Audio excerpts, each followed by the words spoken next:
ইরানের হামলার জবাবে ইসরায়েলের পদক্ষেপ কি হবে তা নিয়ে উদ্বিগ্ন গোটা বিশ্ব। দুদেশের মধ্যে সংঘাত ঘিরে একটি আঞ্চলিক যুদ্ধ শুরুর আশঙ্কা করছেন অনেকে।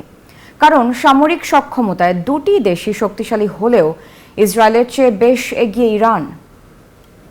ইহুদি রাষ্ট্র ইসরায়েল ও মধ্য এশিয়ার দ্বিতীয় বৃহত্তম দেশ ইরানের মধ্যে এই মুহূর্তে চরম উত্তেজনা। হিজবুল্লাহ নেতা হাসান নাসরাল্লাহকে হত্যা এবং লেবাননে ইসরায়েলের আক্রমণ ঘিরে তেল আবিবে মিসাইল হামলা চালায় ইরান। তারপর থেকেই মধ্যপ্রাচ্য সহ পুরো বিশ্বের নজর এখন ইরান ইসরায়েলের দিকে।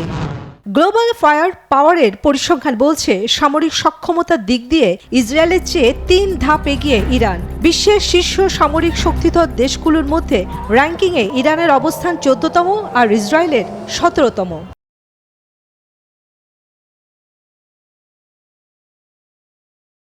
প্রতিরক্ষা খাতে ইরান ও ইসরায়েল দুই দেশেই প্রচুর অর্থ ব্যয় করে। তবে বাৎসরিক সামরিক বাজেটে ইরানের তুলনায় ইসরায়েলের ব্যয় দ্বিগুণেরও বেশি।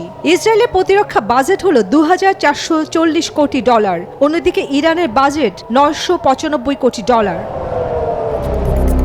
গ্লোবাল ফায়ার পাওয়ার জানাচ্ছে সৈন্য সংখ্যা হিসাবে ইসরায়েলের চেয়ে এগিয়ে ইরান। তেহরানের নিয়মিত রিজার্ভ সেনা সদস্য ১১,৮০,০০০, সেখানে ইসরায়েলের রিজার্ভ সৈন্য ৬,৭০,০০০। ইরানের মোট সামরিক বিমানের সংখ্যা ৫৫১টি আর ইসরায়েলের আছে ৬১২। এর মধ্যে ইরানের যুদ্ধ বিমান আছে ৮৮৬টি, ইসরায়েলের যুদ্ধ বিমান আছে ২৪১টি। পাশাপাশি ট্যাঙ্ক ও সাজোয়াজানের সক্ষমতায়ও ইসরায়েলের চেয়ে এগিয়ে ইরান।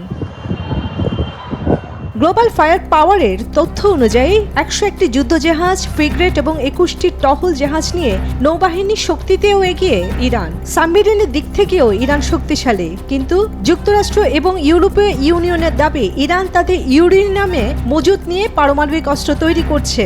তবে পরমাণু কর্মসূচি শান্তিপূর্ণ দাবি ইরানের। চন্দ্রা, নিউজ 24।